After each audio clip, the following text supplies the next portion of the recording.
que es un espaldarazo, claro. es un aval, lo es realmente. O sea, no está diciendo efectivamente, compren todos para que se vuelvan millonarios como yo. No está diciendo eso, ¿no? Pero es lo mismo. O sea, en el fondo, para cualquier efecto práctico es lo mismo, y de repente va a tener que pasar de prisión este señor por eso, ¿no? Porque es indefendible, absolutamente indefendible. ¿Cómo la ves, Farid? Bueno, primero, ¿eso es un polo de Dajú? Sí, claro. Eso es de mis tiempos, no de los tuyos. Tú eres muy joven, pero... Perdóname, Farid, el otro día me acordaba, le contaba a Nusca que estuviste con Roger Waters, ¿te acuerdas? En el Club Árabe. Cuando vino, que fuiste como el moderador, el que lo entrevistaba. Yo lo entrevisté, sí, la broma que hacía después, yo ya puedo morir en paz y ustedes pueden morir de envidia. Sí, es más, ese día yo me encontré contigo ahí y te dije, te odio, Farid.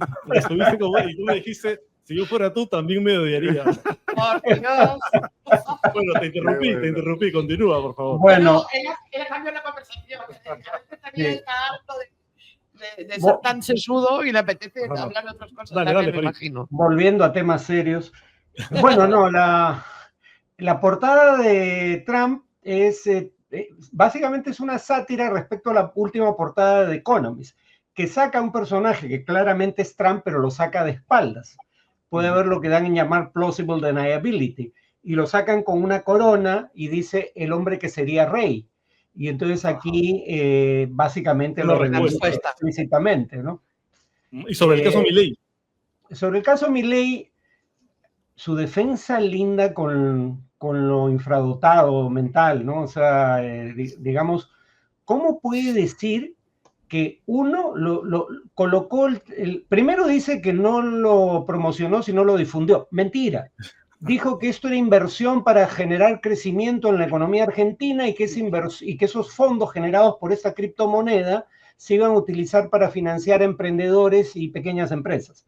O sea, lo promovió explícitamente. Dos, tú no eres, o sea, que cree que es Clark Kent, ¿no? Periodista de día, Superman de noche. O sea, no puedes decir que como estaba en tu cuenta privada, no emitiste opinión como presidente. Tú eres presidente las 24 horas del día, ¿no? Y tercero, dice, yo lo promoví, bueno, él dice, lo difundí de buena fe, pero luego reconoce que no tenía un conocimiento pormenorizado del tema. Bueno, si no sabías por qué lo promoviste, eso no es actuar de buena fe. Lo que parece implicar al decir que actuó de buena fe es simplemente que no cobró o que no se benefició económicamente.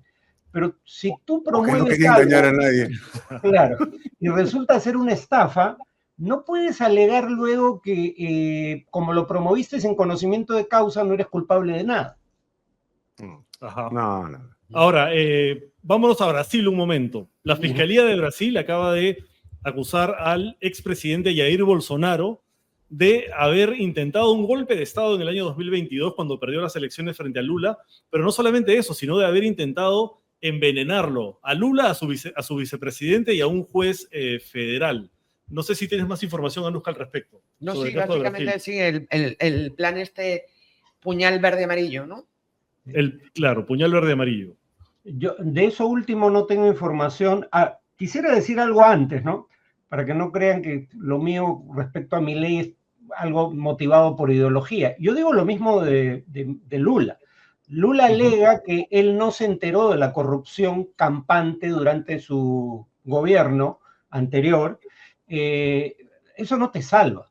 O sea, si no fuiste cómplice, fuiste tonto útil. En ninguno de los dos casos eres inocente, ¿no? Claro. Entonces yo tengo esa opinión crítica de Lula también, pero Lula, lo que sí se puede decir de él es que pese a que no tuvo un juicio justo porque el juez conspiró en su contra y terminó siendo, recordemos, ministro de Justicia de Bolsonaro, puso las manos por delante para que lo enmarroquen y lo lleven a prisión, ¿no?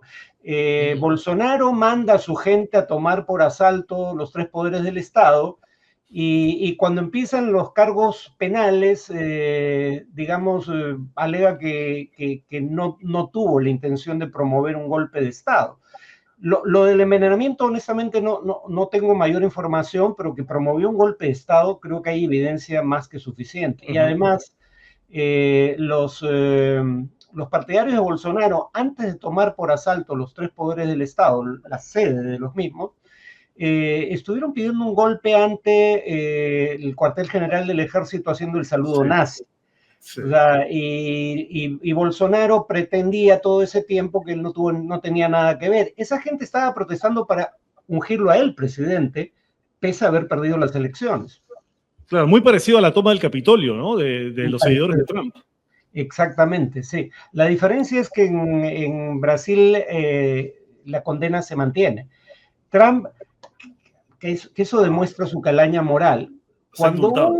Cuando un obispo mujer le dice que hay que tratar con compasión a los débiles, que son los inmigrantes indocumentados, que no tienen virtualmente mecanismos de defensa, se llama ofensa, ¿no? Como si esperara que un obispo cristiano le diga trátalos con crueldad. Pero el mismo Trump que se ofende cuando le dicen que debe tratar con compasión cristiana, como corresponde a un obispo cristiano, a los indocumentados, libera gente que cometió actos de violencia, a diferencia de los indocumentados que no hicieron nada, ¿no? Sí, es el mundo al revés. Pero esta estrategia de Trump de avasallar es de avasallo para negociar, sabiendo que luego va a tenerse que replegar, ¿sí? Y luego lo que tú decías, ¿no? O sea, es dispararse a los pies en muchas cosas. Esto de hacer América grande, América no se hace más grande empobreciendo al resto o convirtiéndote en enemigo del resto tampoco. Sí. A ver, esta táctica de avasallar es una táctica que esbozó explícitamente Steve Bannon en 2019, durante el primer gobierno de Trump. Bannon decía, los demócratas no son la oposición, porque los demócratas están internamente divididos y solo se movilizan en campañas electorales. La oposición es la prensa, y lo dice con estas palabras, tal cual. Y la prensa, como es tonta y floja, solo puede concentrarse en un tema a la vez, lo que decía Luis. Entonces, hay que inundarlos. No, yo no dije eso. ¿Qué? No textualmente. No, pero que solo podemos concentrarnos en un tema, eso sí.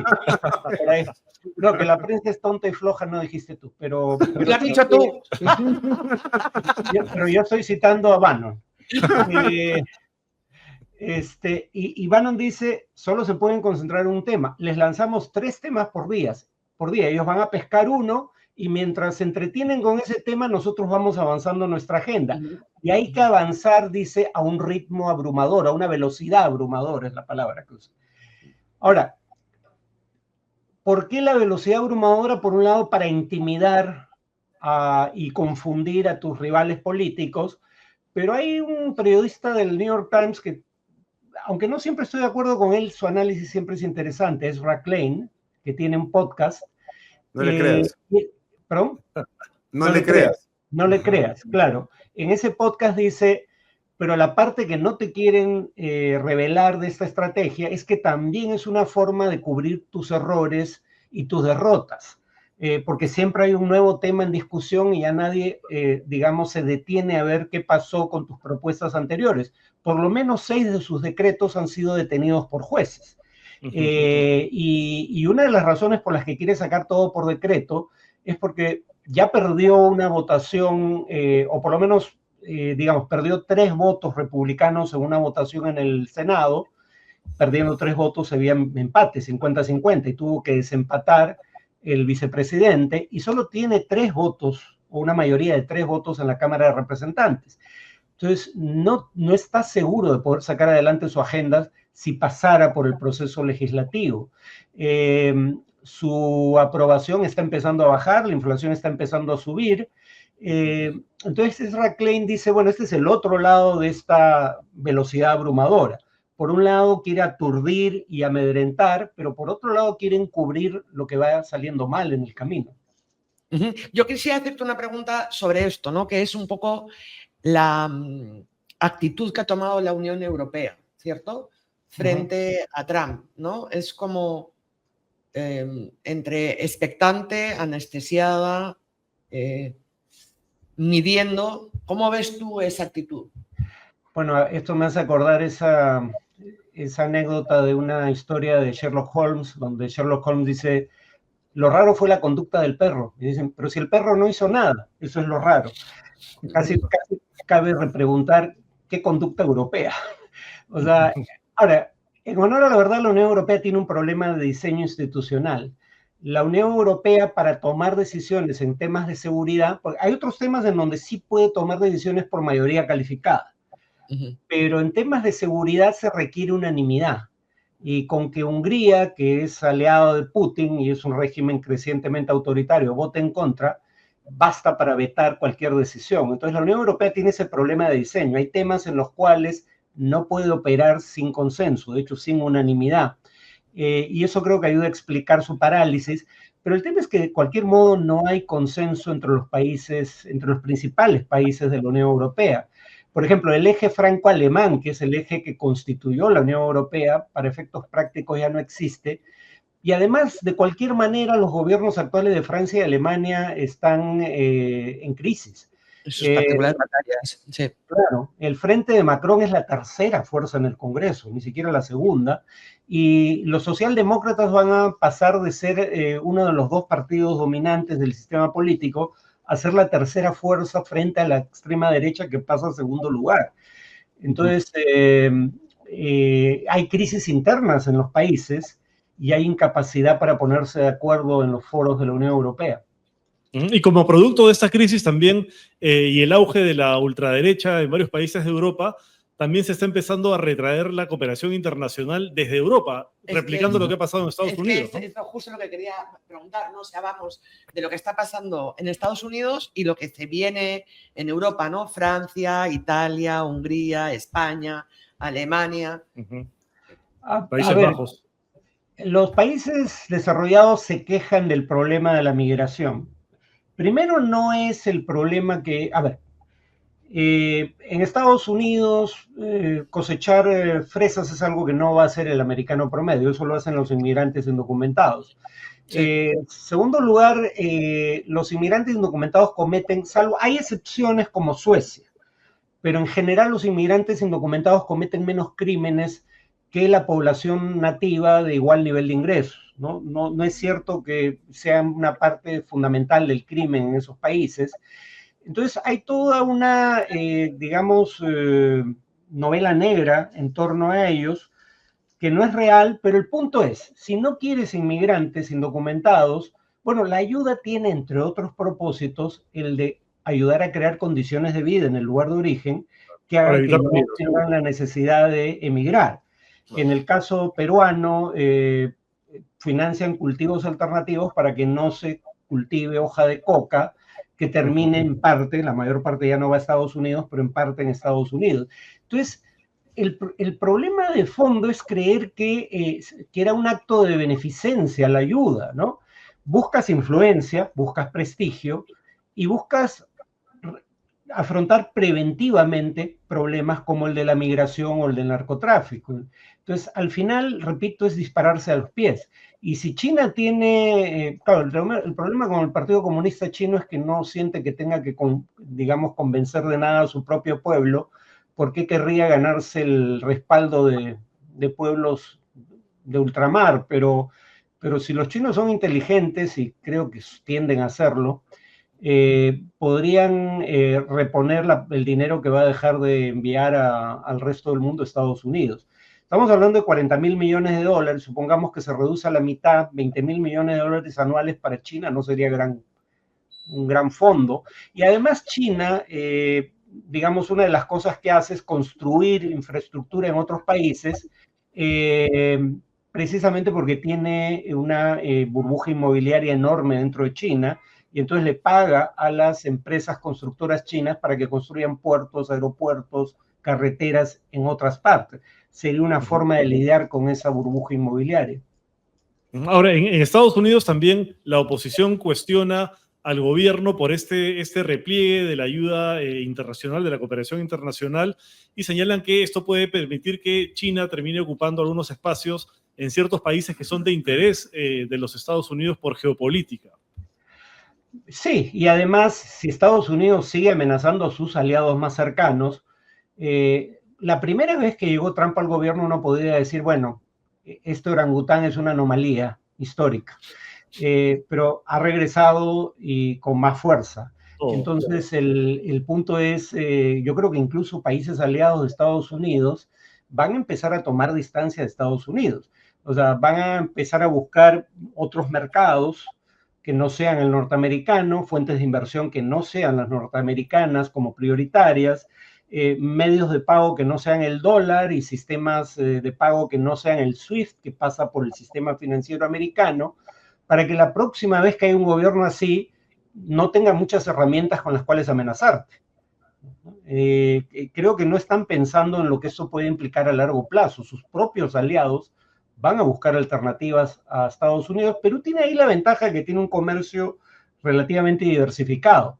Pero México, por ejemplo, casi el 80% de lo que vende al mundo se lo vende a Estados Unidos.